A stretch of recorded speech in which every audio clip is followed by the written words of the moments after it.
தினம்தோறும் விளக்கேற்ற நல்ல எண்ணெய் இதயம் நல்லெண்ணெய். சாணக்யா இன்டர்நேஷனல் அகாடமி உங்களுக்குள் இருக்கும் தலைவரை வெளிக்கொண்டு வரும் பியூர் பாலிடிக்ஸ் பயிற்சி பட்டறை. நேரடி மற்றும் இணைய வழி. கான்டாக்ட் 7338824242. அனைவருக்கும் வணக்கம். மன்னாதி மன்னன் மக்கள் கழகம் பொன்மன தலைவர் புரட்சித் தலைவர் எம்ஜிஆர் அவர்கள் 17/10/1972 குடும்ப ஆட்சி, வாரிசு அரசியல், மன்னராட்சிக்கு முடிவுரை எழுதுவதற்காக அனைத்து இந்திய அண்ணா திராவிட முன்னேற்ற கழகம் என்கிற மாபெரும் ஜனநாயக இயக்கத்தை, தொண்டர்கள் இயக்கத்தை, மக்கள் இயக்கத்தை தொடங்கினார்கள். புரட்சித் தலைவர் எம்ஜிஆர் அவர்கள் அனைத்து இந்திய அண்ணா திராவிட முன்னேற்ற கழகத்தை ஆட்சி கட்டிலே அமர்த்தி அவர் மறைவுக்கு பிறகு தமிழர் சாமி இதய தீபம் புரட்சித் தலைவி அம்மா அவர்கள் தன்னுடைய உழைப்பால் இந்தியாவிலே 3வது மாபெரும் இயக்கமாக அனைத்து இந்திய அண்ணா திராவிட முன்னேற்ற கழகத்தை வளர்த்தெடுத்தார்கள். இந்த மாபெரும் மக்கள் இயக்கம் 52 ஆண்டு காலம் இதிலே வெற்றி பயணத்திலே அனைத்து இந்திய அண்ணா திராவிட முன்னேற்ற கழகத்திலே அறிமுகமானவர்கள், அதிகாரம் பெற்றவர்கள், செல்வாக்கு பெற்றவர்கள், வாழ்வு பெற்றவர்கள், வசதி பெற்றவர்கள் பல லட்சக்கணக்கானவர்கள். ஆனால் இதிலே எதையுமே எதிர்பார்க்காமல் தலைமுறை தலைமுறையாக உழைத்து கொண்டிருப்பவர்கள் கோடிக்கணக்கானவர்கள். தலைமுறை தலைமுறையாக எந்த எதிர்பார்ப்பும் இல்லாமல் இயக்கத்திற்காக, அனைத்து இந்திய அண்ணா திராவிட முன்னேற்ற கழகத்திற்காக உழைத்து கொண்டிருப்பவர்களையே எந்த குழப்பமும் இல்லை. புரட்சித் தலைவர் எம்ஜிஆர், புரட்சித் தலைவி அம்மா, இன்றைக்கு இருவரும் தெய்வங்களின் மறு வடிவமாக புரட்சி தமிழர் ஐயா எடப்பாடியார் அவர்கள் அவருடைய வழியிலே அவருடைய தலைமையேற்று இன்றைக்கு ஒரு தொண்டர் நாடாள முடியுமா என்கிற அந்த $1,000,000 கேள்விகளுக்கு புரட்சி தமிழர் ஐயா எடப்பாடியார் அவர்கள் அம்மாவின் திருநாமத்திலே, புரட்சி தமிழுடைய திருநாமத்திலே ஒரு ஜனநாயக ஆட்சியை, மக்கள் ஆட்சியை நடத்தி காட்டி 7.5% இடஒதுக்கீடு, சமூக நீதி காத்தார். அம்மா உருவாக்கிய 69% இடஒதுக்கீடு வரலாற்றிலே பொன்னெழுத்துகளால் பொறிக்கப்படக்கூடியது. அந்த வழியிலே 7.5% இடஒதுக்கீடு, 11 மருத்துவக் கல்லூரிகள், 6 புதிய மாவட்டங்கள், குடிமராமத்து திட்டம், நதிநீர் இணைப்பு திட்டம், நடந்தாய் வாழி காவேரி, காவேரி காப்பாளர் என்று டெல்டா மாவட்டங்களில் பாதுகாக்கப்பட்ட மண்டலமாக அறிவித்தார். இப்படி நீர் மேலாண்மையிலே புரட்சி, நிதி மேலாண்மையிலே புரட்சி, வளர்ச்சியிலே புரட்சி, இப்படி புரட்சிகள் பல படைத்ததனால மக்களால் காவேரி காப்பாளர் புரட்சி தமிழர் ஐயா எடப்பாடியார் என்று அன்போடு அழைக்கப்பட்டார். எத்தனை எத்தனை சவால்கள் வறட்சி வந்தாலும் அதிலே புரட்சி படைத்தார் புரட்சி தமிழர் ஐயா எடப்பாடியார் அவர்கள். புரட்சி தமிழர் ஐயா எடப்பாடியார் அவர்கள் கொரோனா தொற்று, கோவிட் நோய் தடுப்பதிலே இந்தியாவிலேயே ஒரு மக்கள் பாதுகாப்பு அரணை ஏற்படுத்தி மக்களை பாதுகாத்தார் என்று பாரத பிரதமர் அவர்களால் இந்த தாய் தமிழ்நாட்டு மக்களால் பாராட்டப்பட்டார். வளர்ச்சி திட்டங்கள், கட்டமைப்புகளை உருவாக்குவது, தொலைநோக்கு திட்டங்கள் புரட்சி தமிழர் ஐயா எடப்பாடியார் அவர்கள் பார்த்து பார்த்து வாரி வாரி வழங்கி ஒரு வரலாறை படைத்ததை நாம் யாரும் மறுக்க முடியாது. ஆக ஒரு தொண்டர் நாடாள முடியுமா என்ற கேள்விக்கு அதை சாதித்து சரித்திரமாக உருவாக்கி கொடுத்தார். எல்லோரும் வியக்கின்ற வகையிலே, எல்லோரும் பாராட்டுகின்ற வகையிலே அம்மாவின் புது ஆட்சியை நடத்தி காட்டினார். அதனால்தான் இன்றைக்கும் சொல்லுகிறார்கள், புரட்சி தமிழர் ஐயா எடப்பாடியார் மீண்டும் முதலமைச்சராக எப்போது வருவார் என்று இந்த அன்னை தமிழக மக்கள் வாழ்த்தி வரவேற்க காத்து கொண்டிருக்கிறார். நான் இப்போது யாரையும் குறைத்து மதிப்பிட்டு இதை சொல்லவில்லை, யாரையும் நான் அவதூறாக சொல்லவில்லை, யாருடைய உழைப்பையும் நான் குறைத்தோ செல்வாக்கை குறைத்தோ நான் சொல்லவில்லை. அனைத்து இந்திய அண்ணா திராவிட முன்னேற்ற கழக விசுவாச தொண்டர்களின் உழைப்பால், அம்மாவின் உத்தரவால் 3 முறை முதல்வராக இருந்த அதிமுகவின் விசுவாச தலைவர் சமீபத்திலே சிவகங்கை சீமை புண்ணிய பூமியிலே திமுக மீண்டும் 2026 ஆட்சிக்கு வரும் என்று வாய் கூசாமல் கூறுகிறாரே, அப்போதே கோடிக்கணக்கான தொண்டர்களின் இதயம் சுக்குநூறாக உடைந்து ரத்தம் அழிந்தது அவருக்கு தெரியுமா தெரியாதா? தனக்கு பதவி இல்லை என்று சொன்னால்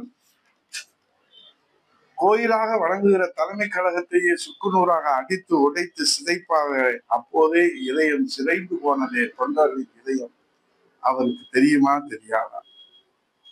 திமுக தலைவர் ஸ்டாலினை நடைபயிற்சியிலே யதார்த்தமாக சந்தித்து பயிற்சி எடுத்துக்கொண்டு வீட்டிற்கே நேரடியாக சென்று விருந்தாளியாக நேரிலே சென்று திமுக ஆட்சிக்கு ஆதரவு தெரிவித்து வாழ்த்து பாடுகிறார்.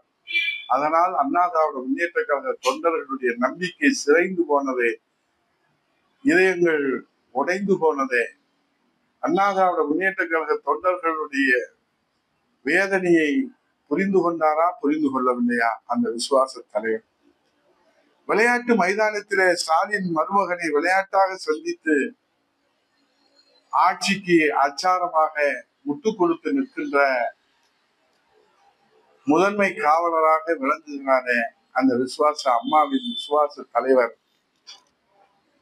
அம்மா நம்மோடு இல்லை என்ற ஒரே காரணத்திற்காக எதையெல்லாம் அதிமுக தொண்டர்கள் வெறுப்பார்களோ அருவருப்பார்களோ அதையெல்லாம் தொடர்ந்து எந்த அச்சமும் இல்லாமல் கூச்சமும் இல்லாமல் நாடகத்தை அரங்கேற்றி வருகிறாரே இந்த விசுவாச தலைவர்.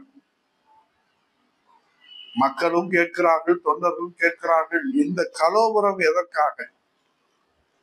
அப்பாவி அதிமுக தொண்டர்களும் தமிழ்நாட்டு மக்களும் இதை பார்த்து கொண்டு வேதனைப்படுகிறார்களே, இத்தனை கலோபரங்கள் எதற்காக?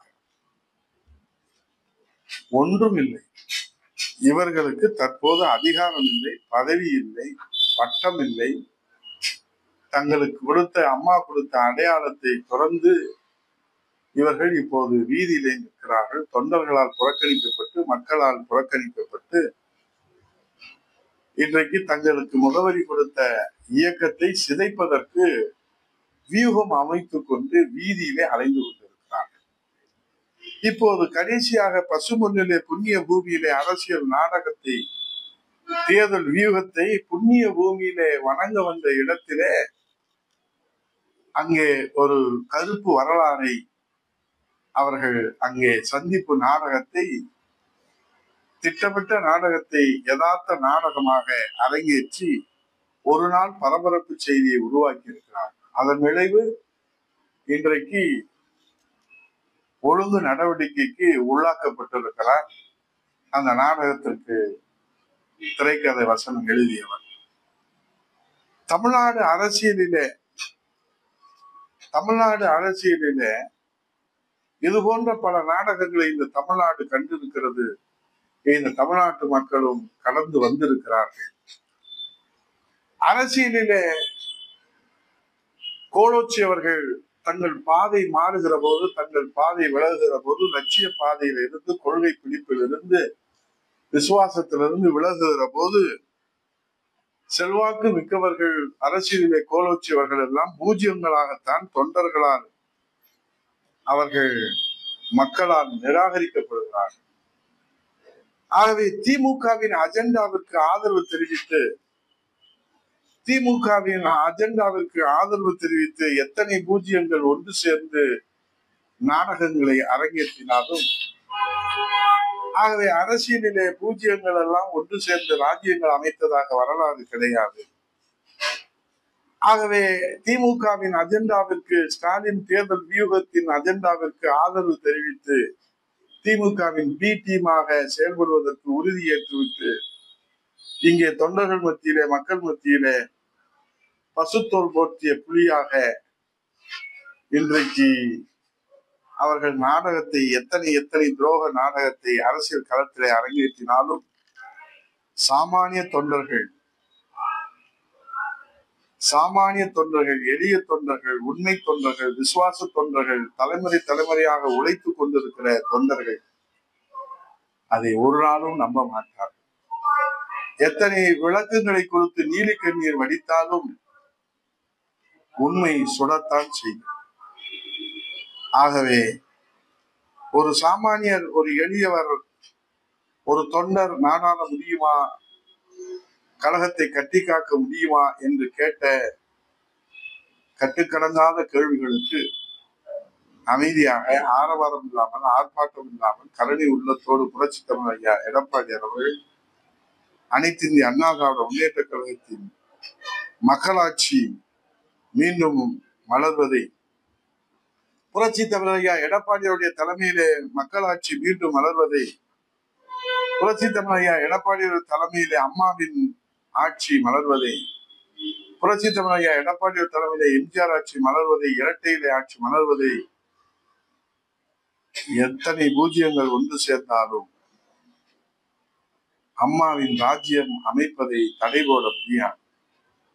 ஆகவே பூஜ்ஜியங்கள் ஒன்று சேர்ந்து ராஜ்யங்கள் அமைக்க முடியாது, இது வரலாறு. ஆகவே அம்மாவின் ராஜ்யம் அமைவதை மக்கள் உருவாக்குகிற, அம்மாவின் ராஜ்யத்தை மக்கள் உருவாக்குகிற, மக்கள் தீர்ப்பளிக்க இருக்கிற எடப்பாடிய தலைமையிலான அம்மாவின் ராஜ்யத்தை இந்த பூஜ்ஜியங்கள் எத்தனை ஒன்று சேர்ந்தாலும் பூஜ்ஜியம் பூஜ்ஜியமே தான் இருக்குமே தவிர ராஜ்யத்தினுடைய கனவு நனவாகாது என்று சொல்லி இந்த துரோக நாடகத்தை நடைபெற்றுக் கொண்டிருக்கிற துரோக நாடகத்திலே வசனங்கள் மாறலாம், அவர்கள் கொடுக்கிற விளக்கங்கள் மாறலாம், கருத்துக்கள் மாறலாம், ஆனால் உண்மை சுடத்தான் செய்யும்.